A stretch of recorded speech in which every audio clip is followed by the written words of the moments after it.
Hello and welcome to the WriteCome.com podcast, where we help you to make money from your words. Each episode will be sharing tips, tricks, and strategies you can use to make more money from your writing, publishing, and marketing to your fans and audience.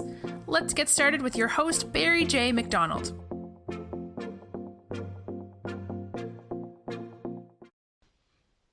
Hi, this is Barry here, and you are very welcome to today's podcast episode from WriteCome.com. And today's podcast episode is entitled Don't Act Your Age. Now, earlier on today, I was over on the Anchor.fm dashboard of this podcast, and I was just looking at some of the stats. So I was looking at some of the things like, what was my typical listener like? What age range were they? What sex were they? What country were they from? And what platform were they listening to this podcast on?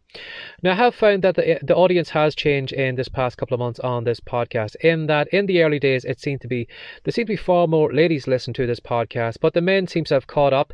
And at the moment, I think it's a 55% split toward men compared to the ladies, and my typical listener seems to be in the older age range, so I seem to have listeners in the 50, 60, 70 age range compared to a younger audience.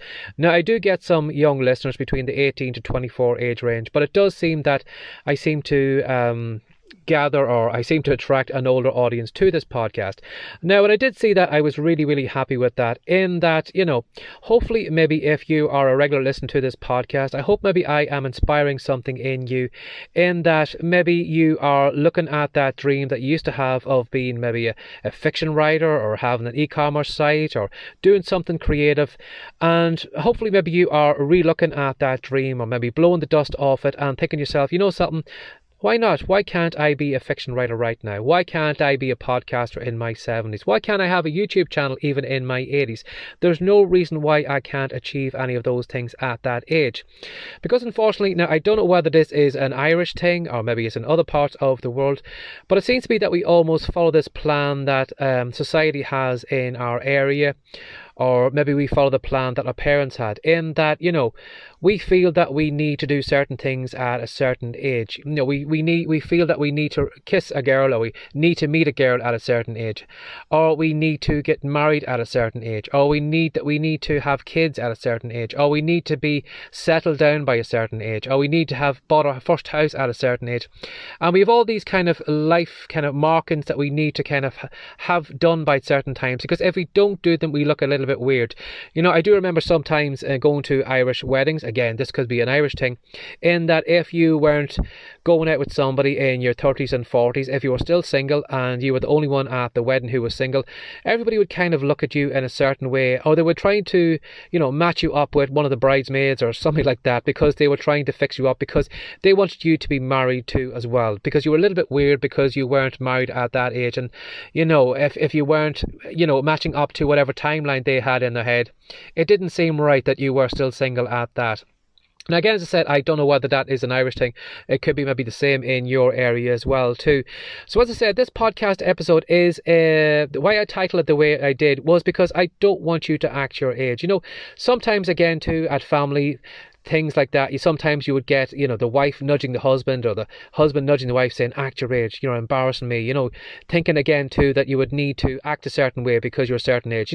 If you're in your 60s, well, there's no reason you shouldn't be down on the floor breakdancing or body popping or doing the robot or whatever, because that's not the typical thing that ladies or men do in their 60s or 70s or 80s.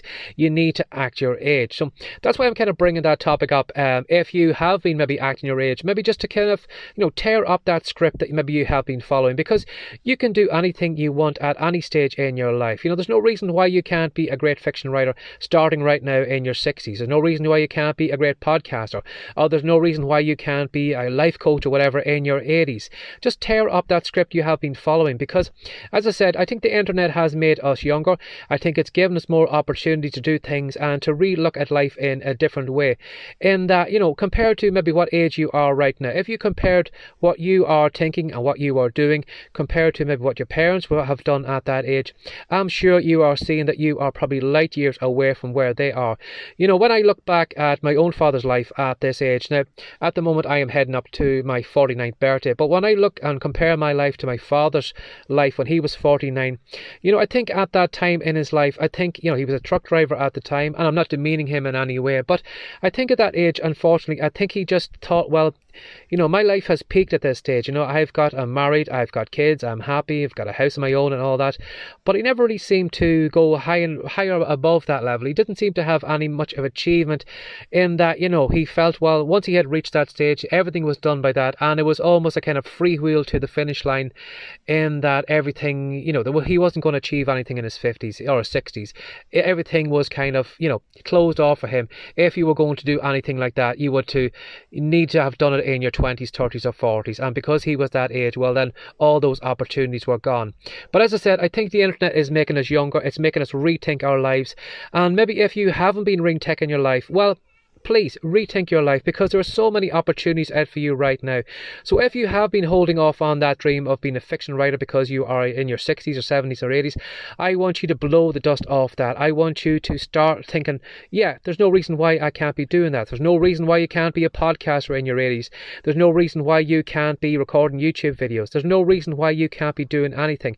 And stop following along with that timeline that society has put into place, or maybe following along that you need to do the exact same things as your parents has done. That has changed, and I want you to tear that script off and stop acting your age. So as always, if you enjoyed this podcast episode, if you would like to maybe share it with people of your age range, or if you know some young people, if you want to hit one or two of the social media buttons close by and share the podcast episode with them, I would greatly appreciate it. Or if you would like to reach out to me, if you have any comments or you just like to say hi, you can send an email to barryjmcdonald@gmail.com. Or if you'd like to know what I do over on the Rightcome site, which is helping people burst those mental bubbles in their head, if you want to go over to Rightcome, that's WRITECOME.com. We have a lot of great free reports on the homepage, but I also have some courses on writing, self-publishing, creating podcasts, and all those good things if that is what you are interested in doing. So head on over there if you would like to find out more what I do on the site. So as always, thanks for sharing your time again today. Take care and have a wonderful day. Bye-bye. Thanks for joining us today. If you'd like more from the Rightcome.com podcast, be sure to subscribe now for more tips, tricks, and ideas you can use to make more money from your words. See you in the next episode.